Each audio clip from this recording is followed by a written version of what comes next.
Les diables vendent tout. Rien n'est gratuit chez Satan. Même la malédiction du diable, on l'achète. La perdition satanique s'achète. L'enfer s'achète. Regardez la preuve. Vous allez chez un marabout pour demander la guérison, pour demander l'argent, pour demander qu'il vous aide à séduire une femme. Plusieurs années plus tard, vous vous convertissez et vous découvrez que lorsque vous étiez parti là-bas, c'est le jour-là qu'on avait possédé votre corps. C'est ces jours-là que le sataniste, marabout, magicien et autres avaient introduit en vous plusieurs démons. C'est ces jours-là qu'il avait retiré votre maternité, madame. C'est ces jours-là qu'il avait volé votre étoile, comme on dit, et il avait diminué vos nombres d'années à vivre sur terre. Vous découvrez ces choses une fois convertis.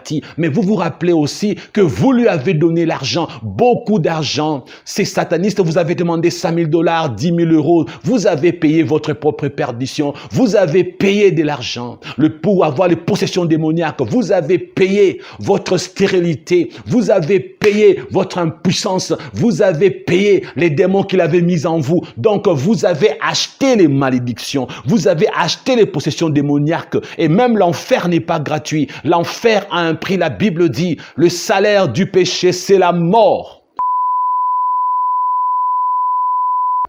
Père Céleste, c'est au nom précieux de ton Fils Jésus-Christ que nous prions en ces moments, pour que tu puisses régner en maître. Glorifie ta parole que nous voulons enseigner en ces moments. Que celui qui écoute, que celle qui va entendre, puisse être béni par toi et par toi seul, et que tout esprit qui ne glorifie pas le nom puissant de notre Seigneur et Sauveur Jésus-Christ soit anéanti, neutralisé, et que l'ennemi ne puisse pas empêcher ceux qui sont possédés de comprendre ce que nous allons enseigner. Si nous ne pouvons pas en ces moments chasser les esprits qui sont en eux, mais nous rendons ces esprits-là aveugles, muets, sourds, inefficaces, qu'ils se taisent, pour que l'homme qui est l'homme créé par Dieu, quoique possédé, puisse écouter et comprendre dans le nom puissant de Jésus-Christ. Utilise-nous comme un simple instrument pour communiquer ta volonté à ton peuple. Nous avons ainsi prié au nom de Jésus. Amen. Frères et sœurs, en 2 séances, si Dieu le permet, ou en 3, nous allons traiter ces sujets. Le combat spirituel contre le bête. Le combat spirituel contre le bête est une réalité dans la vie de chaque enfant de Dieu. Mais nombreux sont ces chrétiens et ces chrétiennes qui ne connaissent pas cette réalité. Nombreux ne savent même pas que cette réalité existe dans le monde spirituel. Les diables aiment utiliser tous les êtres vivants créés par Dieu ainsi que d'autres créatures inanimées. Et parmi les choses créées par Dieu, il utilise beaucoup les animaux. C'est pourquoi, dans le combat spirituel contre le bête, il faut savoir quels sont les bêtes que le diable utilise et pourquoi. Nombreux pensent que la révélation du combat spirituel contre le bête est une révélation donnée par les ex-satanistes. Non, frères et sœurs. Les combats spirituels contre le bête, c'est une révélation biblique citée par l'apôtre Paul dans 1 Corinthiens chapitre 15, versets 31 à 32.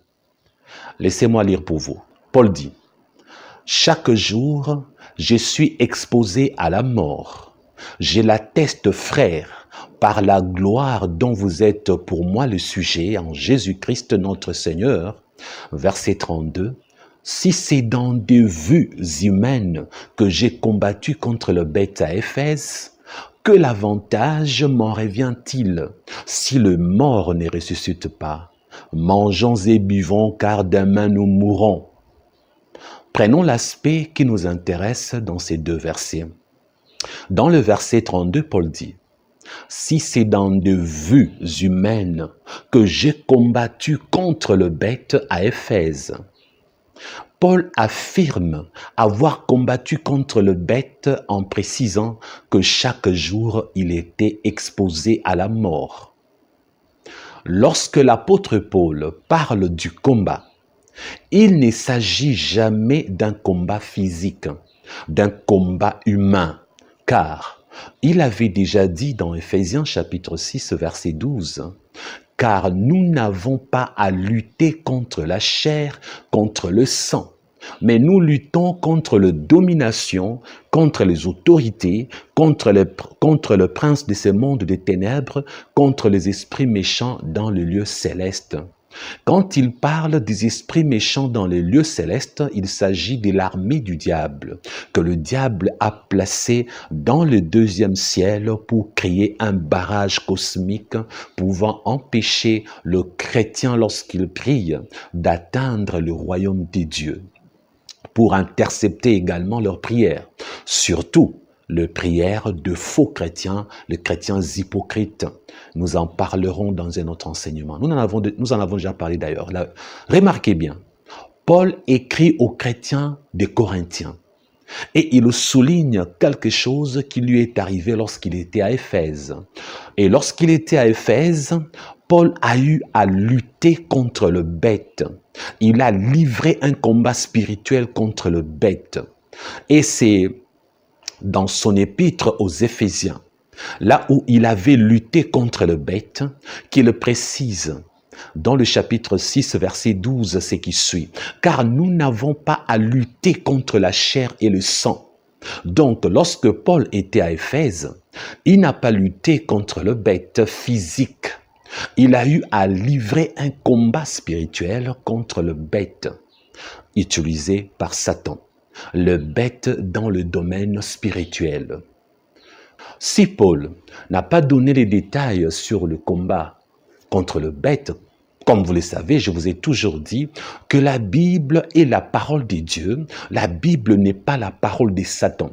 Raison pour laquelle, lorsque l'apôtre Paul donne la révélation, il se contente de révéler beaucoup plus de choses sur Dieu, les choses pour la gloire de Dieu, que les choses pour Satan et pour la gloire de Satan.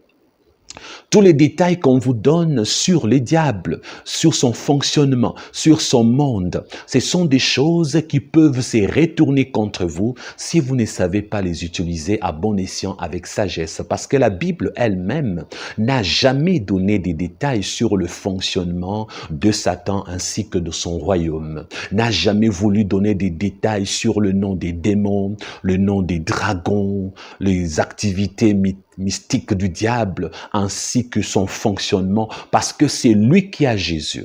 Lorsqu'il combat Satan, il les détruit et il détruit ses œuvres.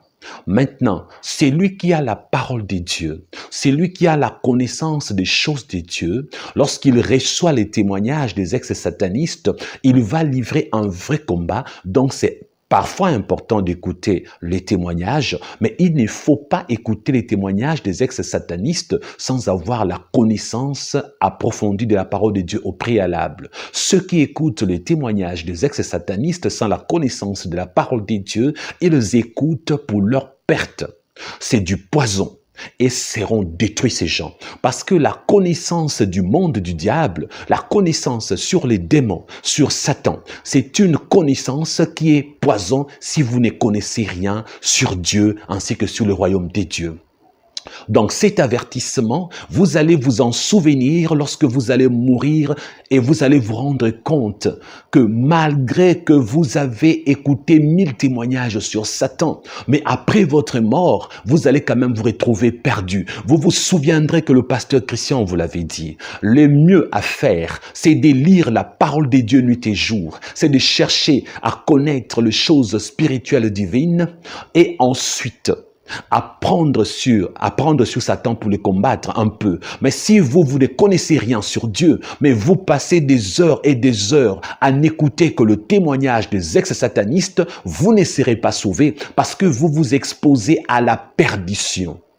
Je sais que beaucoup des pasteurs ne vous le disent pas, Moi, je n'aime pas prêcher les choses qui sont populaires pour me faire populaire. Si je vous enseigne ce que disent les autres pasteurs, je ne fais rien de plus. Raison pour laquelle les gens m'aiment comme ça. Ils disent, pasteur Christian, vous nous donnez des révélations que nous n'avons pas ailleurs. Vous prêchez des choses que les autres pasteurs ne prêchent presque pas. Oui, je vous l'ai dit haut et fort. Les témoignages contre le monde de Satan, contre les œuvres du diable ne sauvent pas. Ce sont des informations à utiliser un peu pour combattre Satan. Ce ne sont pas des choses que lorsque vous les écoutez, vous devenez enfant de Dieu. Ce sont des choses qui peuvent un peu vous aider à lutter un peu contre le monde des ténèbres. Mais ce qui doit vous sauver, c'est la parole de Dieu. Faites donc la part des choses. Merci. Maintenant, pour vous qui aimez l'histoire, sachez que le Romain aimait beaucoup s'amuser après avoir bien mangé.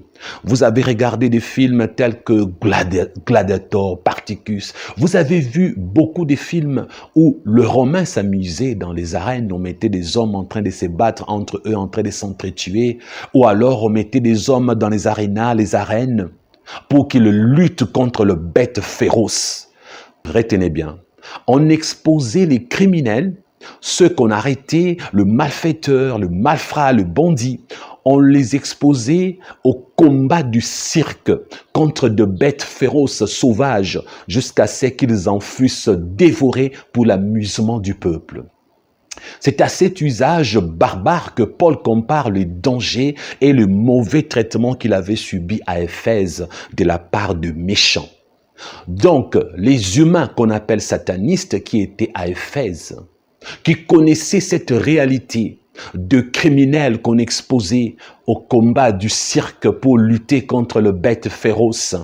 Les diables prenaient cette réalité de l'époque pour inspirer les satanistes à avoir de modes opératoires spirituels contre les enfants de Dieu ainsi que contre les serviteurs de Dieu, à savoir pour les cas ici Paul. Donc le combat contre le bête est né à Éphèse par les satanistes de l'époque que l'ennemi avait utilisé. Et Paul est cet apôtre qui a expérimenté le combat spirituel contre le bête. Pour vous qui aimez l'histoire, cette réalité a existé chez les Romains. Ils étaient barbares.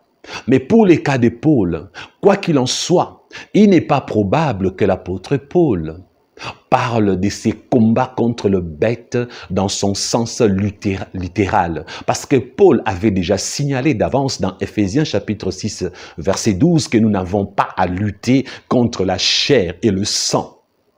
Notre combat est spirituel. Le bête contre lequel nous combattons sont de bêtes que le diable utilise dans le spirituel. Même Jésus a eu à dire, en mon nom, vous marcherez contre le serpent et les scorpions. Donc, même Jésus lui-même, lorsqu'il parle de Satan, ainsi que de ses anges déchus, donc le démon, Jésus lui-même reconnaît que l'ennemi utilise le bête parce que lui-même, l'ennemi Satan, on l'appelle le serpent ancien. On l'appelle aussi le dragon. Et ces démons, dans sa hiérarchie, les grands démons puissants, les archanges déchus puissants du diable, sont aussi appelés des scorpions. Voilà pourquoi la Bible dit, vous marcherez sur le serpent et sur le scorpion en utilisant le nom de Jésus. Dans Luc chapitre 10, verset 19, la Bible dit, voici, je vous ai donné le pouvoir de marcher sur les serpents et les scorpions et sur toute la puissance de l'ennemi et rien ne pourra vous nuire. Alléluia. Donc, à partir de ces niveaux, j'aimerais vous dire une chose. Dans les combats contre le bête, Jésus-Christ nous a promis la victoire. Dans les combats spirituels contre le bête, Jésus-Christ nous dit qui nous a donné le pouvoir. Nous avons reçu le pouvoir, l'onction divine qui est dans le nom de Jésus pour marcher sur le serpent et le scorpion. Je vous donnerai la liste tout à l'heure. Parmi les bêtes que le diable utilise, que nous avons à combattre, il y a le serpent, il y a le scorpion, il y a le chien, il y a l'ours, il y a le léopard, il y a le lion, ainsi que d'autres animaux, ils sont nombreux. Et Luc 10, 19 nous dit, nous avons le pouvoir de marcher sur le serpent et le scorpion, et pas seulement sur le serpent et le scorpion, mais sur toute la puissance de l'ennemi Satan, et rien ne pourra nous nuire. Vous qui avez peur lorsque vous dormez la nuit, vous rêvez le serpent et puis vous tremblez. Il m'a mordu, il m'a mordu. Vous qui avez peur des scorpions, vous rêvez la nuit, vous avez été mordu par un serpent. Espérez-moi. Vous qui avez peur de toutes ces bêtes dans vos rêves, vous qui avez peur, j'ai une bonne nouvelle pour vous aujourd'hui. Abandonnez la vie du péché.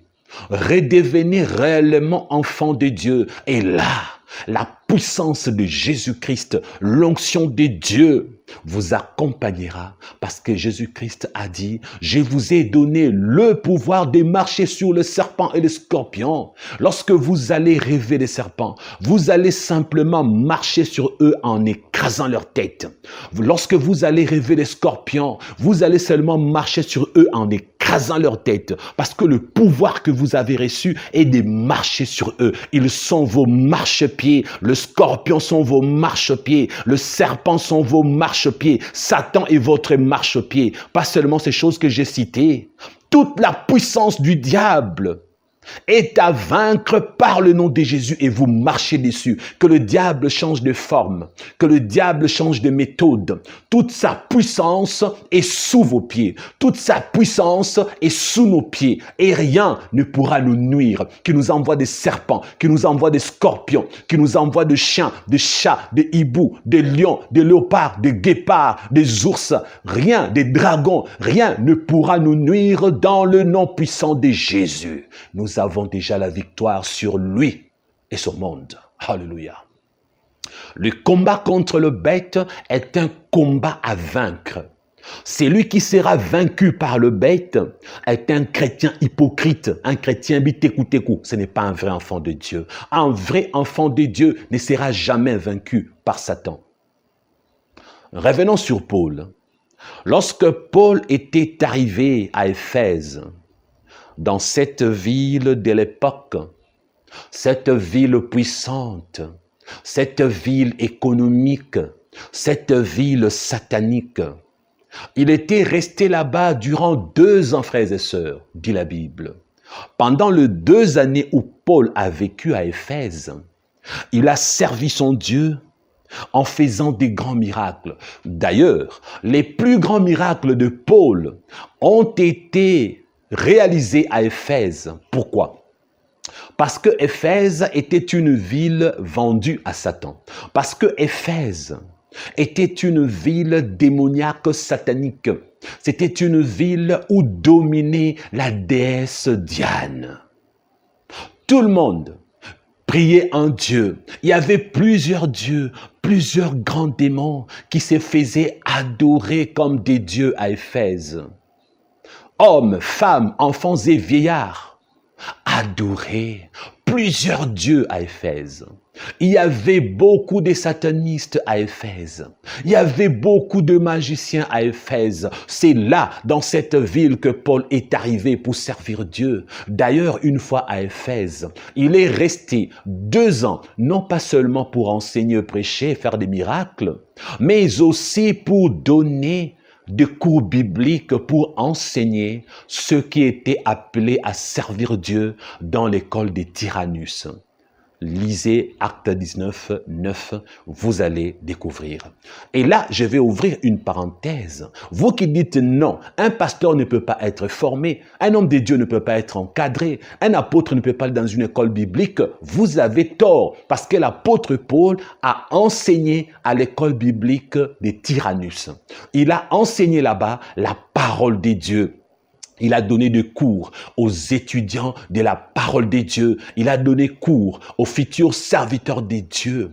Un vrai chrétien Un vrai serviteur de Dieu doit chercher la profondeur des Saintes Écritures. Il ne doit pas se contenter de ne lire que sa Bible seule. Il doit également chercher à se confronter aux révélations, à chercher des dimensions supérieures, à apprendre de la part des grands serviteurs de Dieu. Parce que Paul était un grand serviteur de Dieu et a donné cours à l'école de Tyrannus parce qu'il avait des révélations que personne d'autre n'avait. Il avait des choses à révéler. Il n'y a pas que des ex-satanistes qui ont des choses à révéler sur Satan et sur le monde du diable. Il y a des hommes de Dieu, de véritables, qui ont des révélations sur Dieu, sur son fonctionnement, sur les choses célestes. Et ce sont ces révélations par excellence que Paul a eu à donner à l'école de Tyrannus.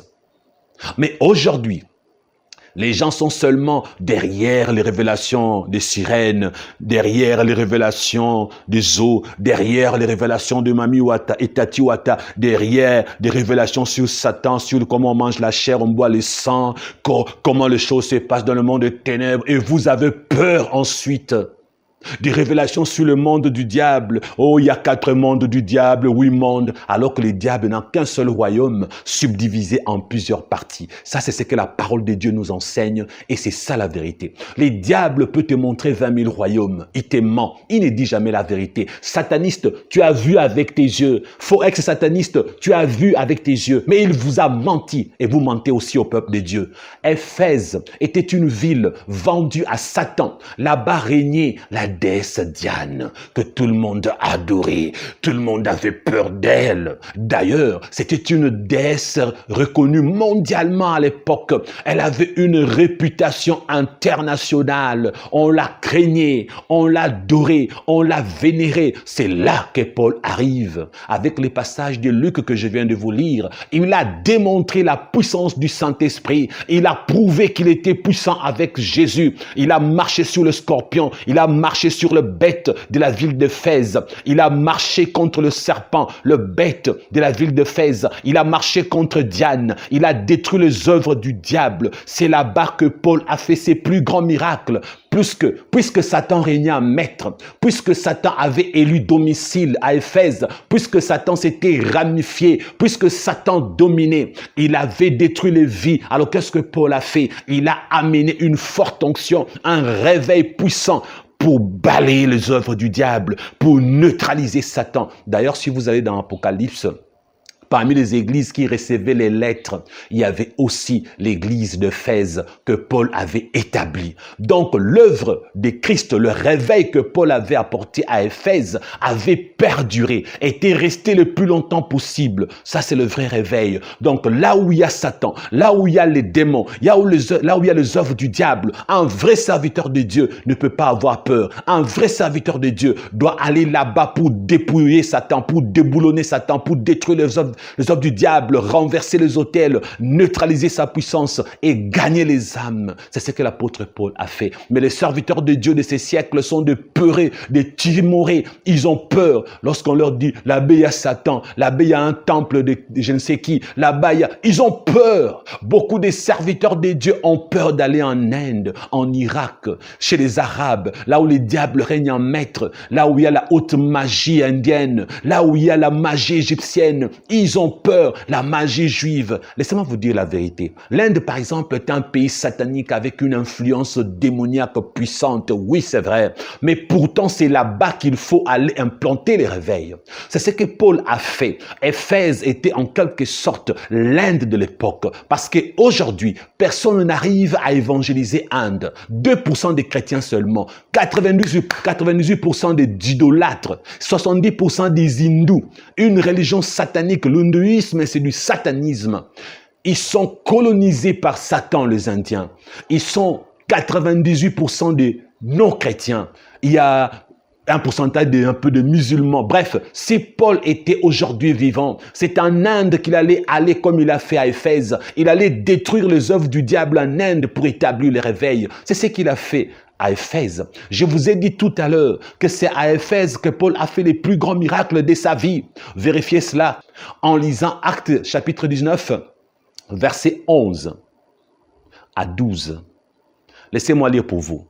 Et Dieu, faisait des miracles extraordinaires par le main de Paul, au point qu'on appliquait sur le malade des linges ou de mouchoirs qui avaient touché son corps, et les maladies les quittaient et les esprits malins sortaient. Avez-vous entendu?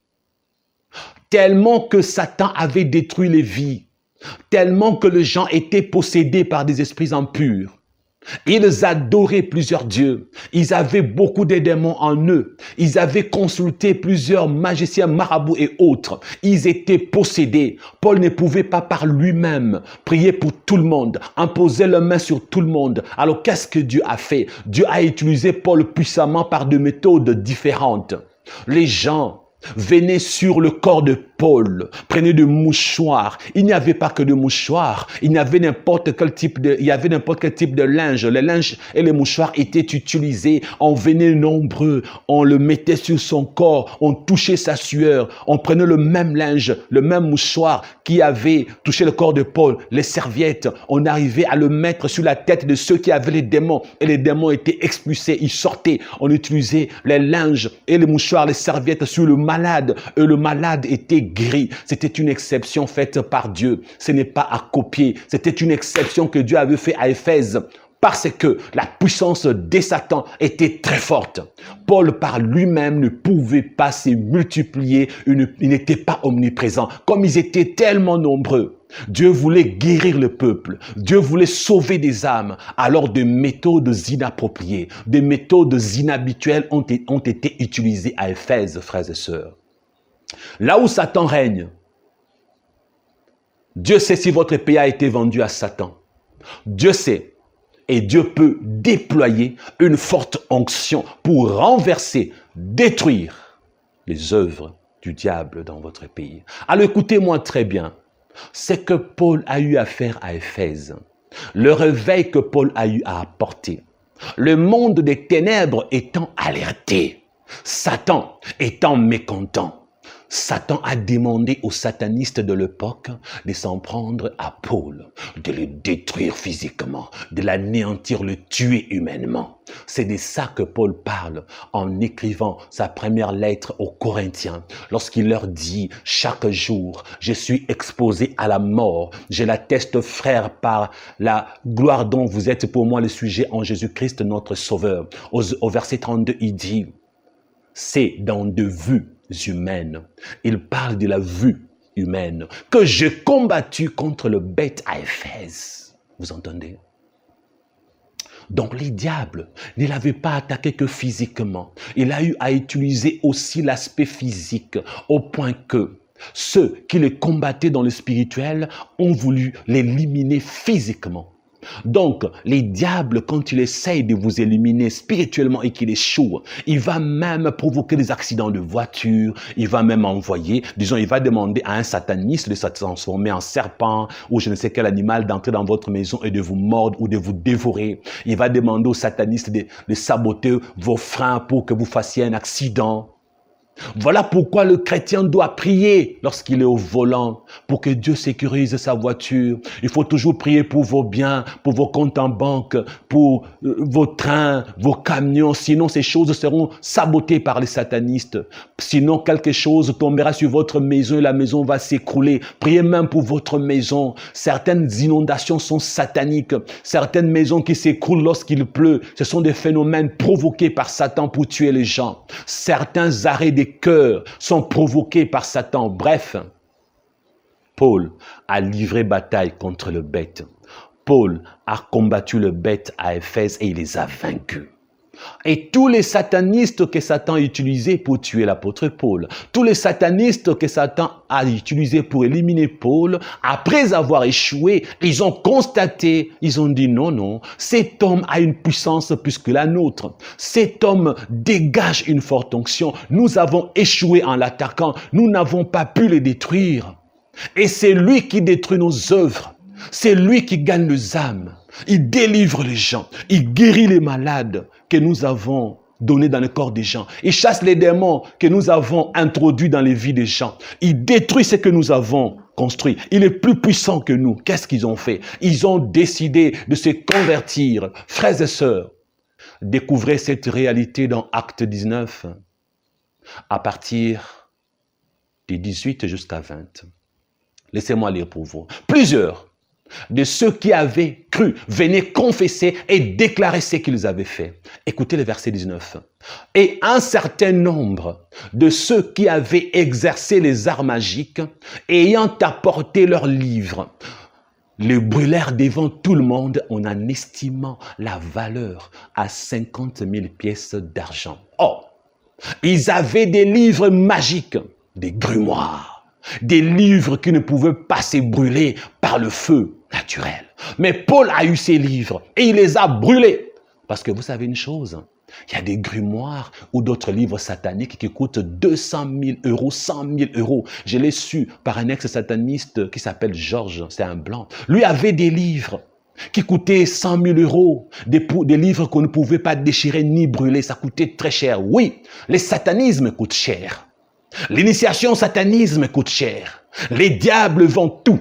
Rien n'est gratuit chez Satan. Même la malédiction du diable, on l'achète. La perdition satanique s'achète. L'enfer s'achète. Regardez la preuve. Vous allez chez un marabout pour demander la guérison, pour demander l'argent, pour demander qu'il vous aide à séduire une femme. Plusieurs années plus tard, vous vous convertissez et vous découvrez que lorsque vous étiez parti là-bas, c'est le jour-là qu'on avait possédé votre corps. C'est ces jours-là que le sataniste, marabout, magicien et autres avaient introduit en vous plusieurs démons. C'est ces jours-là qu'il avait retiré votre maternité, madame. C'est ces jours-là qu'il avait volé votre étoile, comme on dit, et il avait diminué vos nombres d'années à vivre sur terre. Vous découvrez ces choses une fois convertis.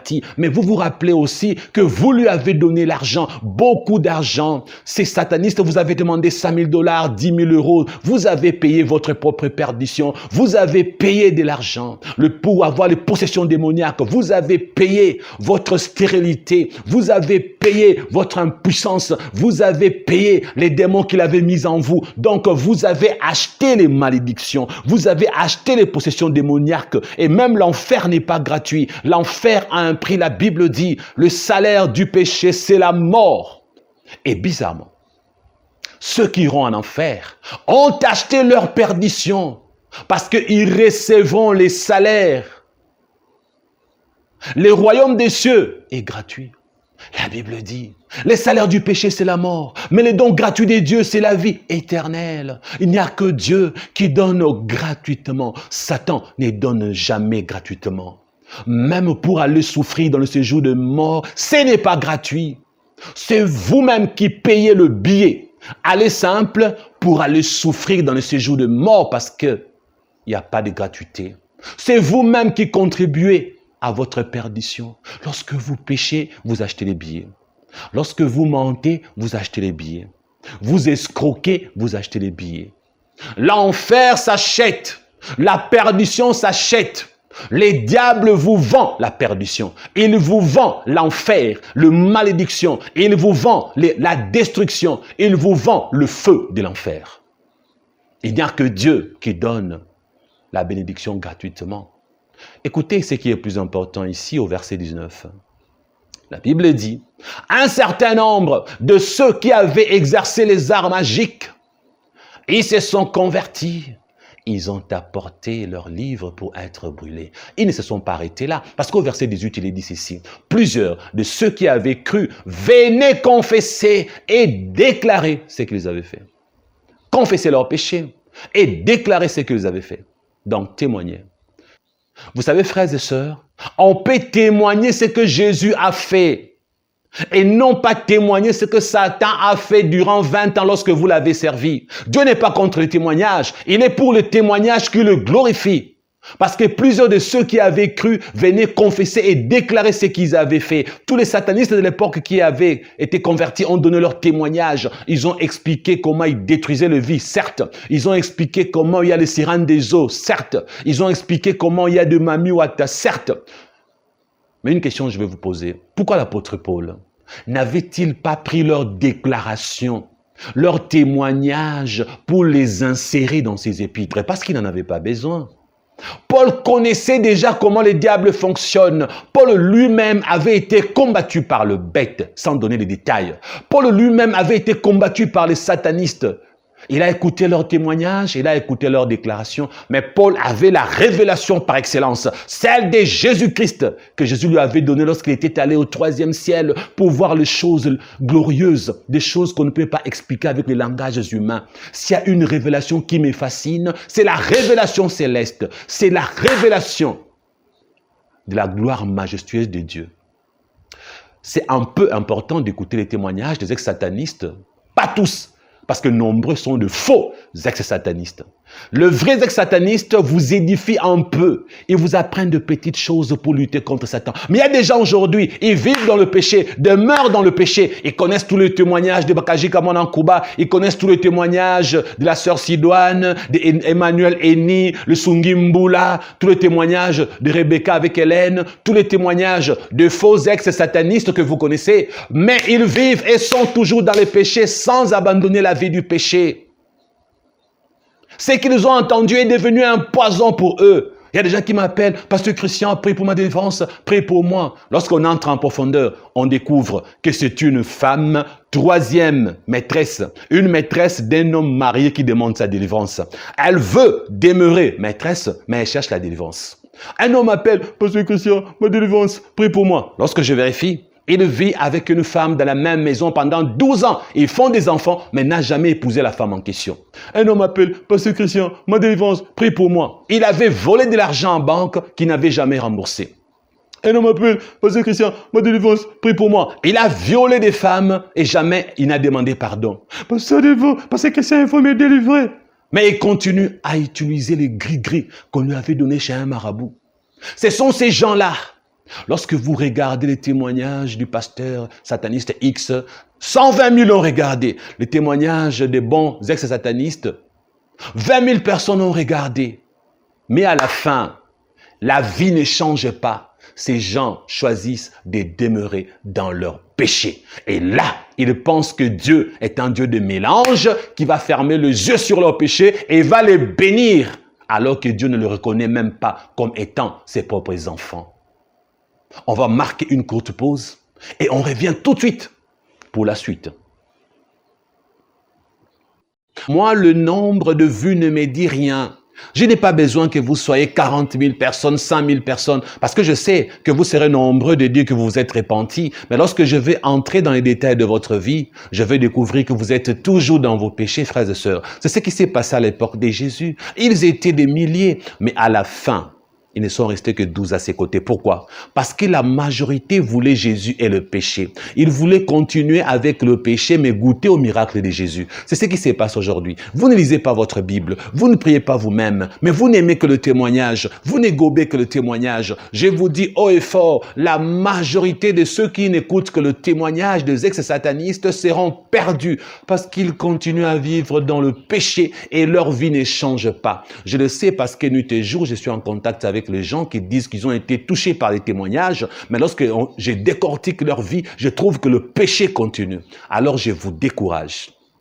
Vous qui aimez le péché, vous qui demeurez dans le péché, ne m'appelez plus pour la délivrance, ne m'appelez plus. Je refuse catégoriquement. Vous entendez? Je répète bien, je refuse.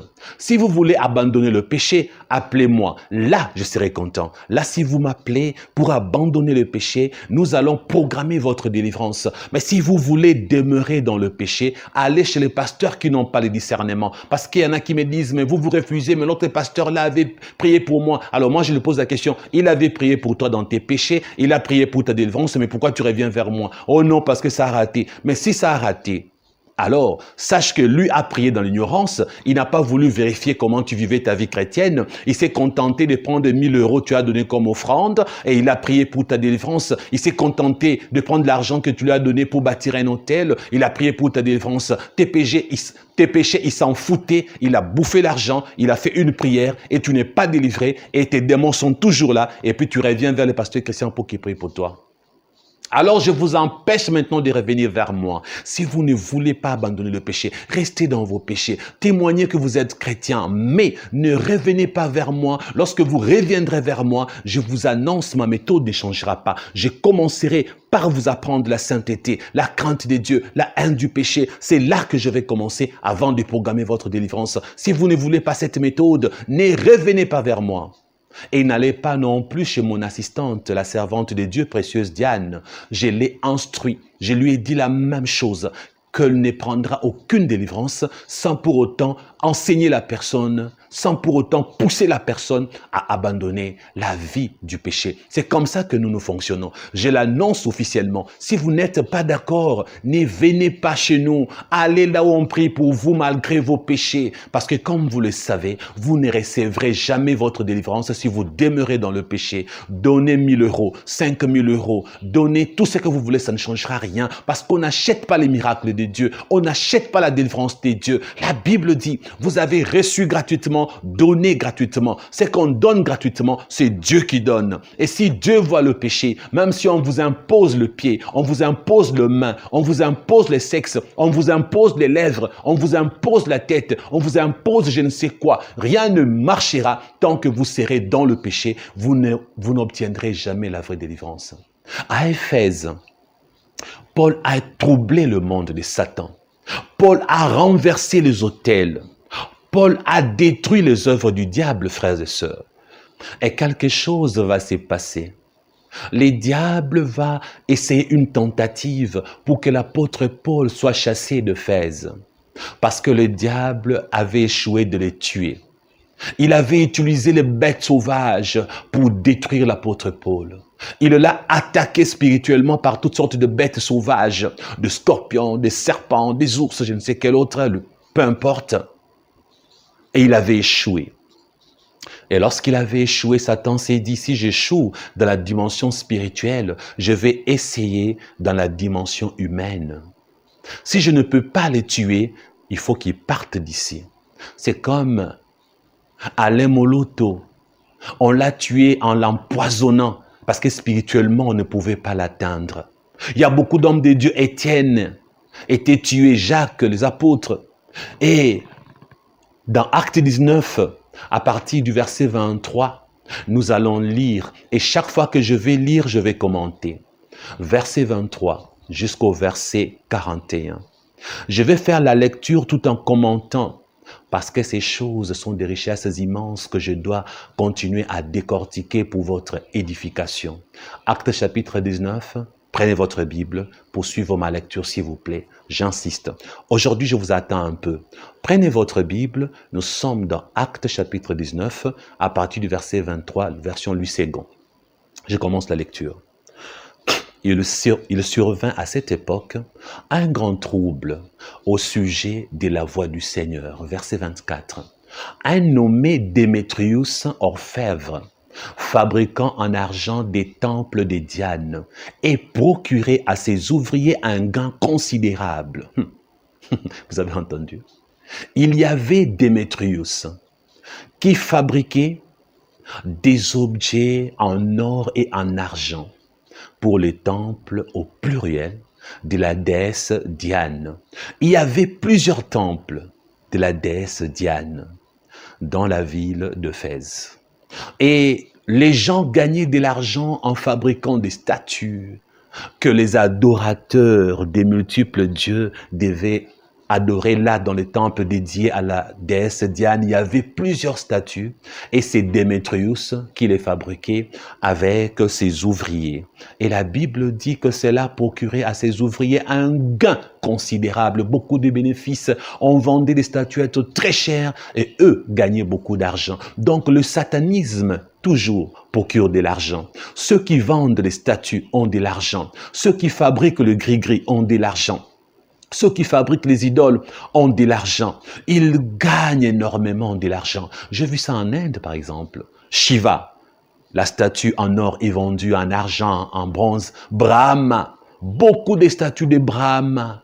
Parashurama, Vishnu, beaucoup de statues sont vendues et de photos. On s'est fait de l'argent.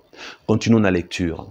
Un nommé Démétrius orfèvre fabriquait en argent des temples de Diane et procurer à ses ouvriers un gain considérable. Même les temples de Diane étaient fabriqués en argent. Oh, quelle matière! Imaginez un temple argenté. Waouh! La déesse Diane. Il ne s'agit pas des précieuses Diane, il s'agit de la déesse Diane. Malheureusement, c'est le nom d'une déesse, Diane. Il les rassembla avec ceux du même métier et dit, « Ô hommes, vous savez que notre bien-être dépend de cette industrie. » Qu'est-ce que Démétrius fait? Il appelle les autres qui fabriquent aussi les statuettes. Il appelle aussi les autres qui fabriquent les idoles pour dire, regardez, Paul est en train de détruire les œuvres du diable. Les gens sont convertis et délivrés. Les gens jettent leurs statuettes. On détruit tout. Et demain, nous manquerons du travail. Nous ne gagnons plus de l'argent. Il y a pénurie sur le marché. Ils se sont appauvris, bien-aimés, à cause de Paul. Verset 26. Et vous voyez et entendez que, non seulement à Éphèse, mais dans presque toute l'Asie, c'est Paul a persuadé et détourné une foule des gens en disant que le Dieu fait de main d'homme ne sont pas des dieux. Alléluia. Paul a apporté le réveil à l'époque. Dans tous les continents de l'époque, l'Asie de l'époque, non pas seulement à Éphèse. C'est Démétrius qui les déclare et qui le confirme, qui témoigne, non seulement à Éphèse, mais dans presque toute l'Asie. Que le réveil, frères et sœurs. Paul a détruit les œuvres du diable. Verset 27. Les dangers qui en résultent, ce n'est pas seulement que notre industrie ne tombe en discrédit, c'est encore que les temples de la grande déesse Diane ne soient tenus pour rien et même que la majesté de celle qui est révérée dans toute l'Asie et dans tout le monde entier ne soit réduite à néant. Avez-vous entendu? À cette époque-là, la grande déesse Diane, c'était elle qu'adoraient les habitants de toute la planète. C'était la déesse principale de l'humanité. C'était un démon. C'était un archange peut-être déchu, puissant de Satan qui se faisait passer pour la déesse Diane. Que les gens adoraient avec des ramifications. Alléluia.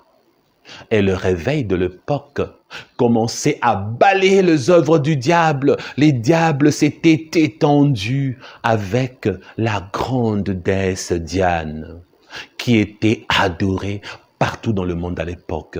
Et les diables avaient la main mise totale. Et qu'est-ce que Dieu a fait en utilisant Paul? Dieu a détruit les œuvres du diable, frères et sœurs. Cela a bouleversé le monde de Satan. Et il fallait réagir. On a créé un combat contre Paul, le combat. Paul fut attaqué par les bêtes de Satan. Je me demande si ce n'était pas la première fois qu'on parlait de combat contre le bête. Paul en a fait le frais, peut-être physiquement, mais je suis content d'une chose, parce qu'il en a fait le frais sans mourir, parce que spirituellement, il avait tout balayé sur le passage, comme Luc l'a dit. Nous avons reçu le pouvoir de marcher contre les scorpions et les serpents. Nous avons reçu le pouvoir de marcher contre le bête de Satan, parce que la victoire est nôtre. Nous combattons dans la victoire, mais nous ne combattons pas pour la victoire. Arrête de trembler la nuit lorsqu'un hibou fait ouh à l'extérieur. Tu trembles, tu t'épiches dessus dans les habits. Arrête de trembler la nuit lorsque le chat miaule dehors. Tu te mets à te faire dessus les pipis et les caca. Arrête avec ça. Tu as des sueurs froides, tu pleures, tu pries Jésus en tremblant. Oh Jésus, au secours. Parce que dehors, là, la nuit, il y a des chats qui miaulent, il y a le hibou, il y a le chien. Les chiens sont en train d'aboyer, l'esprit de mort est en train de passer selon ce qu'on t'a dit. Tu rêves l'ours qui vient te dévorer, tu rêves le monstre. Arrête avec ça. Si tu as Jésus et que tu vis dans la sanctification, dans la crainte de Dieu et dans la haine du péché, il te suffit de dire au nom de Jésus, ils vont tous déguerpir. Alléluia. Verset 28. Ces paroles les ayant remplis de colère, ils se mirent à crier. Diane est grande est la Diane des Éphésiens. Grande est la Diane des Éphésiens. Vous entendez? Ces paroles les ayant remplis de colère, ils se mirent à crier, grande est la Diane des Éphésiens, grande est la Diane des Éphésiens, grande est la Diane des Éphésiens. Vous entendez, frères et sœurs?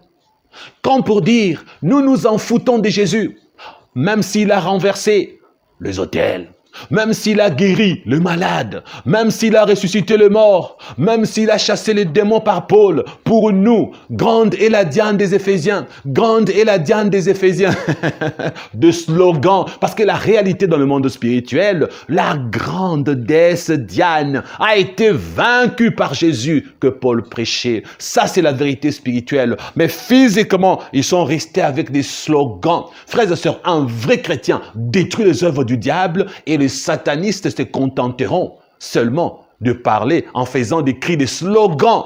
Laissons-le faire des cris, des slogans. Mais spirituellement, on le matraque. Spirituellement, on le boxe. Spirituellement, on le détruit. Vous entendez? La journée, les satanistes n'auront que des slogans pour faire peur aux autres. Ils vont faire des déclarations comme s'ils sont victorieux et des faux témoignages. Ils vont faire des propagandes publiques avec des kilomètres, avec des témoignages kilométriques sur YouTube, des faux ex-satanistes qui vous mentent. Ils vont vous faire croire que Satan est puissant, alors que la vérité est que spirituellement, nous détruisons les œuvres du diable. Voilà pourquoi nous allons continuer à détruire les œuvres du diable. Nous allons augmenter les heures de prière partout, Facebook, YouTube, dans vos maisons, à l'église. Priez contre les œuvres du diable. Détruisez-le.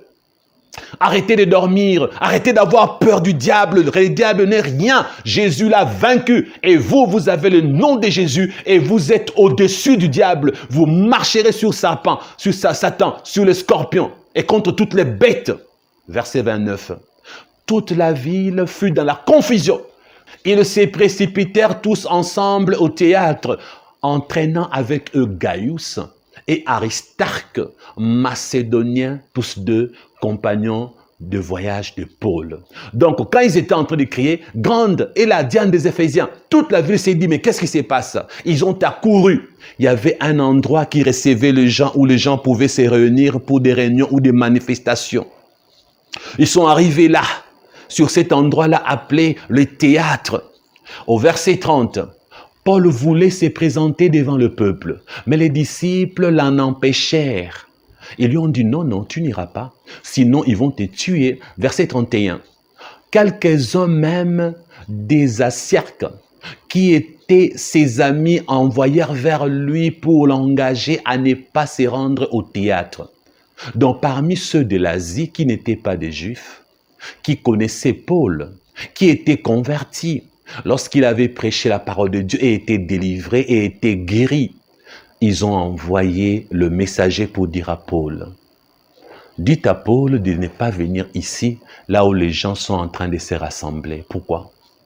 Parce que spirituellement, Satan avait décidé de tuer Paul physiquement. Le combat de bête contre Paul allait se transformer en combat de bête contre Paul dans la dimension humaine. Donc, j'aimerais vous faire une révélation là-dessus. Lorsque Satan utilise le scorpion, le serpent, les ours, les bêtes, peu importe leur race,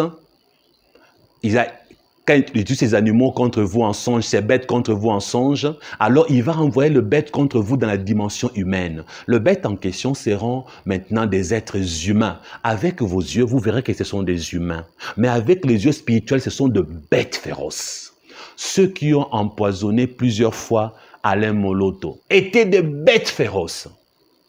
Ceux qui tuent les hommes de Dieu par le poison, par les accidents provoqués, par les assassinats, par d'autres moyens, ce sont des bêtes féroces.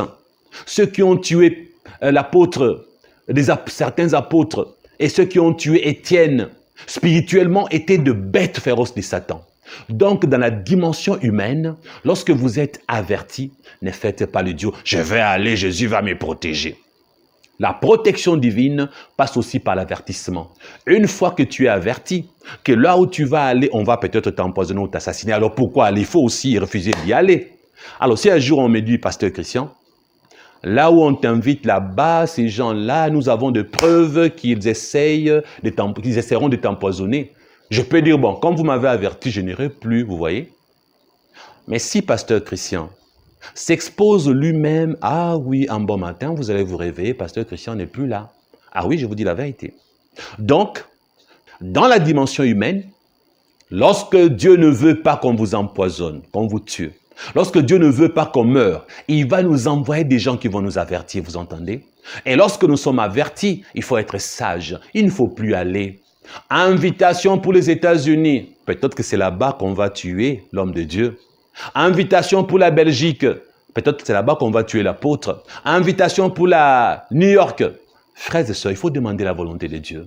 Maintenant, si Dieu dit ne va pas, il ne faut pas y aller. Vous allez dire, oh, il a eu peur. Voilà pourquoi il n'est pas venu, lui qui dit qu'il a l'onction. Mais si j'ai la révélation que vous allez m'empoisonner, moi je reste parce que Dieu ne veut pas que j'aille, que vous m'empoisonnez pour qu'il me guérisse. Paul a été averti. Pasteur Christian, on vous invite. Dieu m'a dit, vous allez me faire du mal, je vais fuir. Mais si Dieu sait que je viendrai, qu'il va me sauver, il ne va pas me dire que vous allez m'empoisonner. Parce que la Bible dit, ils boiront quelques breuvages mortels et cela ne leur fera aucun mal. Mais si Dieu dit, Christian, tu seras empoisonné, n'y va pas. Là, je n'irai pas. Parce que l'avertissement est une information de sécurité pour que je n'aille pas. Dieu ne veut pas que j'aille, après il va me guérir lorsqu'on va m'empoisonner. Je veux que je reste, que je n'aille pas. Mais si je pars sans avertissement, Dieu, qu'est-ce qu'il va faire? Il va quand même me protéger parce qu'il sait que je ne savais pas qu'on va m'empoisonner. Il faut de la sagesse, frères et sœurs. Vous avez compris? Verset 32. Les uns criaient d'une manière, les autres d'une autre, car les désordres régnaient dans l'assemblée et la plupart ne savaient pas pourquoi ils étaient réunis. Donc ces gens-là qui criaient sur la route, grande est la Diane des Éphésiens, grande est la Diane des Éphésiens, grande est la précieuse Diane des Éphésiens. En criant comme ça, tout le monde a suivi. Ils sont arrivés au théâtre, l'endroit qui réunissait tout le monde. Et arrivés là, d'autres personnes ne savaient même pas pourquoi ils étaient là. C'est comme ça que Satan fonctionne. Il y a des gens qui ne suivent que la masse, qui ne suivent que les attroupements, qui ne suivent que le mode, qui ne suivent que la tendance. Il y a des chrétiens comme ça, frères et sœurs. Veille de prière à ICC, oh, tout le monde est parti là-bas. Croisade de miracles en Chine, tout le monde va là-bas. Guérison spectaculaire au Nigeria, oh, tout le monde est parti pour se rassembler là-bas. Parce qu'il y a eu des slogans. Grande est la Diane des Éphésiens, que de slogans. Un certain homme de Dieu de Nigeria, peu importe, à vrai dire, c'est peut-être un sataniste. Il fait des publications sur YouTube, sur Internet, partout, sur le média. Je guéris les malades, je ressuscite les morts, que des slogans.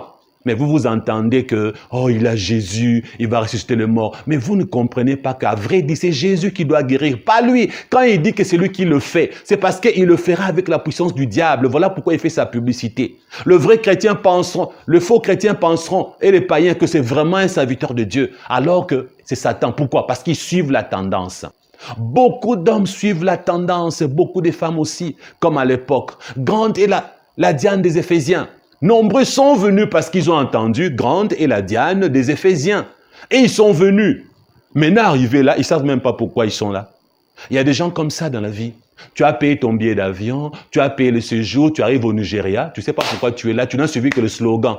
Tu as suivi ces prophètes satanistes, tu ne sais pas pourquoi tu es parti là-bas. Parce qu'au fond, quand tu arrives là-bas, on ne te reçoit même pas. Et tu rentres avec ta maladie comme tu étais venu. Tu n'as perdu que l'argent, et oui, tu es parti en Afrique du Sud. Tu as perdu tout ton temps et l'argent. On ne t'a même pas reçu chez le prophète.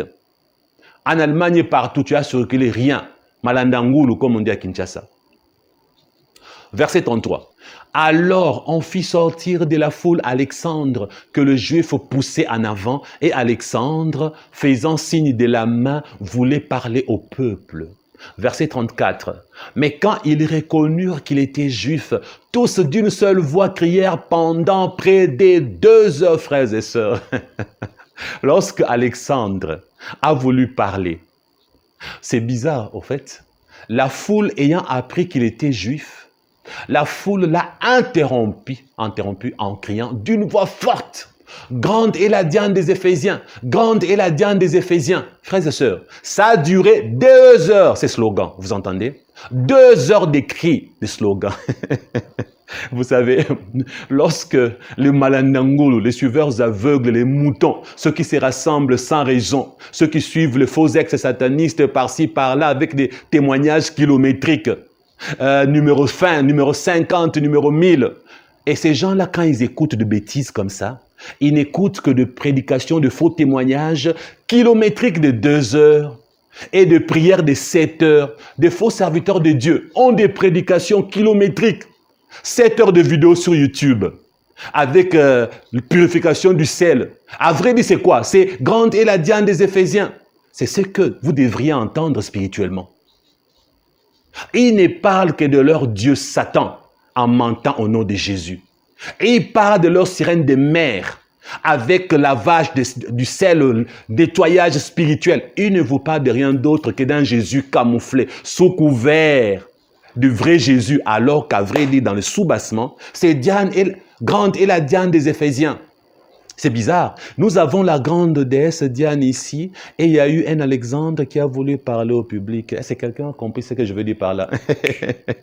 Donc là où il y a une déesse Diane, il ne manque pas la présence d'un Alexandre. À suivre, quelqu'un a compris. Verset 34. Écoutez la suite du verset 34. Cependant, les secrétaires ayant apaisé la foule dit, hommes éphésiens, qui est celui qui ignore que la ville d'Éphèse est la gardienne du temple de la grande Diane et de son simulacre tombé du ciel? Quelqu'un vient de parler et dit, la ville d'Éphèse est la gardienne du temple de la grande Diane. Donc, la ville d'Éphèse était une gardienne. C'est cette ville qui protégeait la déesse Diane. Waouh! Une ville qui protège une déesse de Satan. Une ville qui protège un grand démon de Satan. Waouh! Les grands démons se font souvent protéger par certaines villes. Satan a poussé Mobutu de vendre les Zaïre, le Congo, RDC. Et lorsque Satan a eu à acheter le Congo dans le spirituel, le Zaïre, il s'est fait protéger par notre pays. Donc, les Zaïre étaient le pays protecteur du diable. J'en parlerai plus tard dans une autre prédication ou dans un autre enseignement. Verset 36. Cela étant incontestable, vous devez vous calmer et ne rien faire avec précipitation. Cette personne est en train de leur dire, le secrétaire est en train de leur dire, que vous le vouliez ou pas, ce n'est pas la déesse Diane qui protège notre ville. Bien au contraire, c'est la ville qui protège la déesse Diane. Waouh, vous avez compris à présent? Donc, vous n'avez jamais été protégé par la déesse Diane. C'est vous, la ville avec les habitants, qui protégez la déesse Diane, qui faites des statues pour l'adorer, qui pensez qu'elle va vous sécuriser. Vous pensez qu'elle va vous protéger. Pourtant, c'est vous qui la protégez. La preuve, Dieu vient de détruire les œuvres de la déesse Diane et vous vous sentez en insécurité. Pourtant, je vous informe, il n'y a pas à vous fâcher. Il n'y a rien à craindre. Les secrétaires leur dit, cela étant incontestable, vous devez vous calmer et ne rien faire avec précipitation parce que c'est la ville qui protège la déesse. La ville n'a jamais été protégée par la déesse. Vous entendez, frères et sœurs? Satan ne protège personne. Satan fait croire qu'il protège, mais c'est Satan qui s'est fait protéger par ceux qui pensent que Satan le protège. Satan ne veut pas périr seul en enfer, il veut périr avec vous. Il sait que le jour où il sera envoyé dans le feu, vous irez avec lui dans les temps de feu. Alors qu'est-ce qu'il veut? Il vous ment, il vous trompe. Il s'est fait protéger par vous pour que vous l'accompagniez dans la perdition. Il n'aime pas la solitude et il vous fait croire qu'il vous protège. Mensonges, conneries, bizarreries. Écoutez le verset 37. Car vous avez amené ces hommes qui ne sont coupables ni des sacrilèges, ni des blasphèmes envers notre déesse. Lui aussi est un adorateur de Satan. Lui aussi était un adorateur de la déesse Diane. Mais qui sait? Il sait que la ville n'a jamais été protégée par la déesse Diane. Il le sait parce qu'il est sataniste. Les satanistes savent que Satan ne protège personne. Ils le savent. Les ex-satanistes véritables vous l'ont déjà dit, que lorsque vous allez vers eux pour demander protection, ils disaient quoi? Vous n'avez jamais reçu la protection. Parce que la vérité est quoi? Ce sont des malédictions que nous vous transmettons. Qu'est-ce que les vrais ex-satanistes ont dit? Que tout ce qu'ils ont fait sur vous, poudre, scarification, autres pratiques. Ils vous ont soutiré les années à vivre, ils vous ont enlevé la maternité et ils ont sali votre existence. Le vrai ex-sataniste vous l'ont dit. Combien ils récupèrent vos années à vivre et combien ils détruisent votre vie rien qu'en allant les visiter. Eux, ils savent que vous n'avez jamais été protégé. Eux, ils savent que vous avez été utilisé par Satan. Les secrétaires le savaient aussi. Comme il comprenait, il a informé à tout le monde qu'humainement parlant, physiquement parlant, dans ce monde matériel, l'apôtre Paul n'est pas coupable ni des sacrilèges, ni des blasphèmes envers la déesse Diane. Parce que l'apôtre Paul ne s'est pas mis à insulter la déesse, n'a pas fait de propagande injurieuse, il n'a pas parlé de sa bouche, il s'est contenté de détruire les œuvres du diable. Voilà pourquoi je vous ai toujours dit, arrêtez d'insulter Satan. Il y a des gens qui ont des propos injurieux vis-à-vis du diable. Il y a des gens qui l'ont surnommé Joe Maseke, donc, ici au Congo. Il y en a qui chantent le chant injurieux contre Satan. On lui donne des sabots, on dit qu'il a la queue, il a la fourche, il a des cornes. On l'insulte, on les dessine vilain avec des écailles, ce sont des injures. Lorsque vous dessinez Satan vilain, vous l'insultez. Lorsque vous les dessinez avec la queue, vous l'insultez. Lorsque vous les dessinez avec des cornes, des écailles noires, vous l'insultez. Lorsque vous chantez des chants qui l'insultent, c'est un péché. Votre combat devient physique et le diable va se retourner contre vous parce que Dieu ne vous protégera pas. Je vous ai déjà dit qu'un jour dans l'Ancien Testament, il y a eu quelque chose qui s'est passé. Moïse venait de mourir. Personne n'avait vu ce qui s'était passé à l'époque. Personne n'avait écrit des détails sur ça. Alors un jour, Dieu, par Jésus-Christ, va prendre l'apôtre Jude et il va amener l'apôtre Jude dans le passé pour lui montrer par révélation qu'est-ce qui s'était passé quand Moïse était mort. Jude a été amené dans le passé par Dieu et a vu quelque chose. Il a vu le corps de Moïse qui était mort physiquement. Et il a vu le diable qui venait chercher le corps de Moïse et Dieu a envoyé l'archange Michel pour que le diable ne puisse pas prendre le corps de Moïse, frères et sœurs.